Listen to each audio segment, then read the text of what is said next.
ਸਾਰੇ ਪਰੌਣਿਆਂ ਨੂੰ, ਸਭ ਨੂੰ, ਤੇ ਬਾਰਡਰ ਪਾਰ ਤੋਂ ਆਏ ਪਰੌਣਿਆਂ ਨੂੰ, ਸਭ ਨੂੰ ਮੇਰੇ ਵੱਲੋਂ ਬੜੀ ਬੜੀ ਜੀ ਆਇਆਂ ਨੂੰ, ਬੜੀ ਮਿਹਰਬਾਨੀ, ਬੜਾ ਸ਼ੁਕریہ।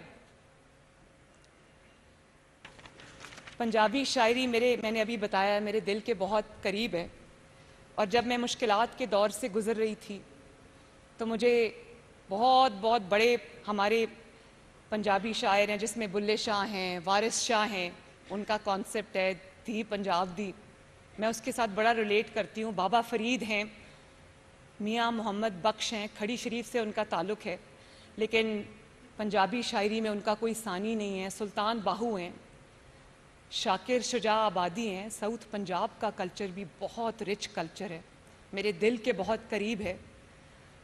अनवर मसूद साहब हैं, हयात हैं, अल्लाह ताला उनको सलामत रखे, बड़ी खूबसूरत पंजाबी शायरी है उनकी।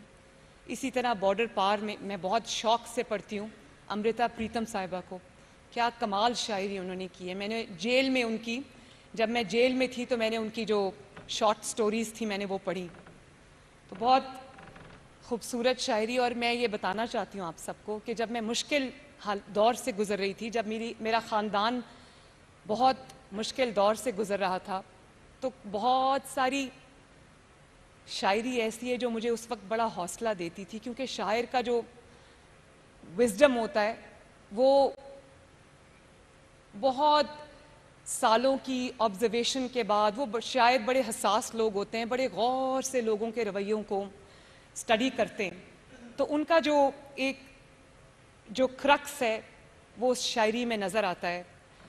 तो मेरा मियाँ मोहम्मद बख्श, क्योंकि मेरे दादा बहुत शौक़ से वो कलाम सुनते थे, तो मैं छोटी थी तब से हर जुमे को, हर फ्राइडे को जुमे की नमाज के बाद वो मुझे बुलाते थे और साथ बिठा के मियाँ मोहम्मद बख्श साहब का कलाम सुनते थे।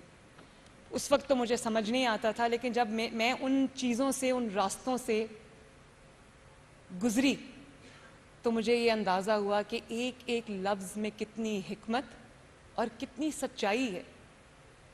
जैसे मेरी बहुत मुखालफत हुई, आज तक होती है, अच्छे काम को भी बुरा बना दिया जाता है, झूठे इल्ज़ामात का भी मैंने सामना किया, कैरेक्टर असैसिनेशन का, मैंने ज़ाती हमलों का मैंने हाईएस्ट लेवल से अपने मुखालिफिन से सामना किया। लेकिन वही मैंने आपको कहा, पंजाब की बेटी हूँ तो मैंने आंखों में आंखें डाल के देखा, जवाब दिया उसका पूरा, और घबराई नहीं।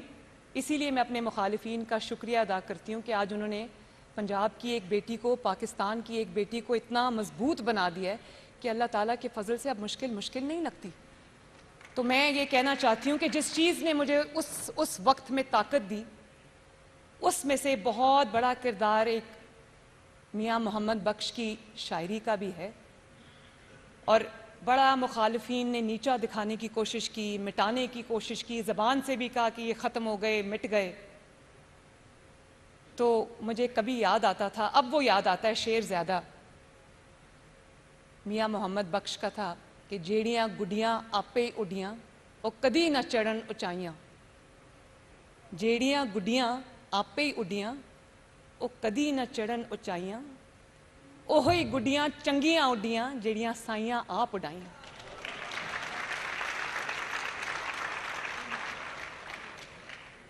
तो गाली भी सुनी, अदालतों में धक्के भी खाए, झूठे मुकदमात का सामना भी किया और किरदार कुशी का सामना भी किया, लेकिन आज देख लें अल्लाह ताला ने इज़्ज़त से इस कुर्सी पे बिठा दिया। तो जिसको अल्लाह ताला इज़्ज़त दे उसको मुखालिफिन, और ये सही है कि ये तो चलती है तुझे ऊंचा उड़ाने के लिए, ये सही है, उनको शायद उस वक्त नहीं पता था कि वो क्या कर रहे हैं, लेकिन अल्लाह ताला का अपना निज़ाम होता है, रब दा अपना निज़ाम होंदा है कि नहीं होंदा है ना। और फिर जब मेरे वालिद मुशर्रफ की जेल में थे तो मेरे दादा उस वक्त एक शेर सुना करते थे हर जुमे को बुला के, तो वो भी मियाँ मोहम्मद बख्श का है कि की होया जे कैदी बनियो सदा नहीं कैदी रहना, एक दिन आसी फेर मोहम्मद आ संगा रल बहना। तो देख लो,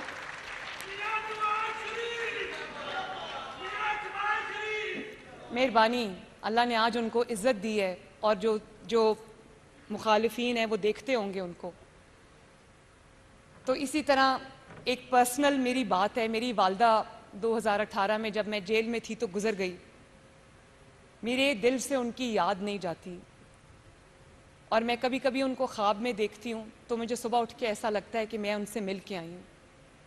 تو مجھے وہ پھر میاں محمد بخش کا ایک اور شعر یاد آ جاتا ہے کہ سفنے دے وچ ماہی ملیا تے میں گل وچ پا لئیاں باواں, دردی ماری اکھ نہ کھولاں کتے پھر وچھڑ نہ جاواں.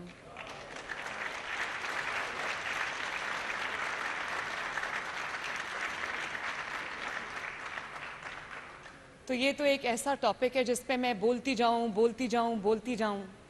تو وہ ختم نہیں ہوگا. مجھے احساس ہے کہ آپ سب نے بھی, آپ کا وقت بھی قیمتی ہے, مجھے بھی اپنے کام پہ اب واپس جانا ہے. تو ایک دفعہ پھر میں انفارمیشن منسٹری کا بھی, عظما کا بھی, اور بارڈر سے پار آئے ہوئے مہمانوں کا بھی, اور آپ سب کا بھی, ایچ ون آف یو, میں سب کا بہت بہت شکریہ ادا کرتی ہوں.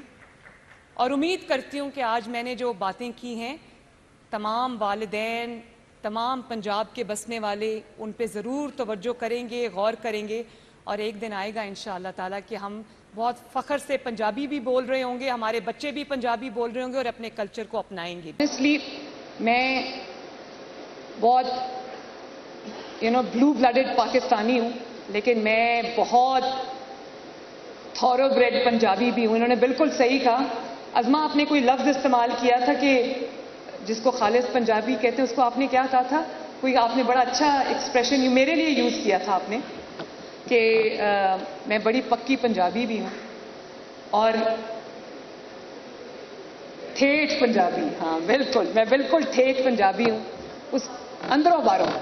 اس کی وجہ یہ ہے کہ میری ثقافت ہے, میرا کلچر ہے, میری جو ٹریڈیشنز ہیں وہ اس قدر تاریخی ہیں, اس قدر زبردست ہیں کہ میں اگر گنوانا شروع کروں تو ختم نہ ہو. جس طرح ہمارے پنجابی کلچر میں رکھ رکھاؤ ہے, جس طرح ایک دوسرے کا عزت, تکریم, ادب, آداب ہے, بہنوں کے سر پہ ہاتھ رکھنا, بیٹیوں کے سر پہ چھاؤں بن جانا, ماؤں کی عزت کرنا, دوسروں کی بہنوں اور بیٹیوں کی عزت کرنا, یہ ہمارے کلچر کی, ہماری روایات ہیں جن کو آہستہ آہستہ ہم چھوڑتے جا رہے ہیں. اور یہ جو سیاست میں گالی گلوچ کا, ماؤں بہنوں کی عزت نہ کرنے کا, چاہے وہ کسی بھی جماعت سے ہوں, یہ ایک اچھی روایت نہیں ہے. اس نے ہماری جڑوں کو کھوکھلا کرنا شروع کیا ہے. ایک لمحہ فکریہ ہے ہم سب کے لیے, اور ایک رواداری کا جو کلچر ہوا کرتا تھا کبھی, کہ دوسرے کی بہن کو, دوسرے کی بیٹی کو, دوسرے کی ماں کو ہم عزت دیتے تھے. وہ کہتے تھے نا, مائیں سانجھی ہوتی ہیں, بیٹیاں سانجھی ہوتی ہیں. تو ہم ان روایات کو بھلاتے جا رہے ہیں. میرے لیے بطور ماں, بطور بیٹی, بطور بہن, میرے لیے یہ بہت لمحہ فکریہ, اور آپ سب کے لیے بھی ہونا چاہیے. تو یہ جو ہماری خوبصورت ویلیو سسٹم ہے, جو ہماری خوبصورت ایتھوس ہے, روایات ہیں, کلچر ہے, اچھا کیا عظما نے اور انفارمیشن منسٹری نے. میں انفارمیشن منسٹری کو بھی شاباش دیتی ہوں کہ انہوں نے آج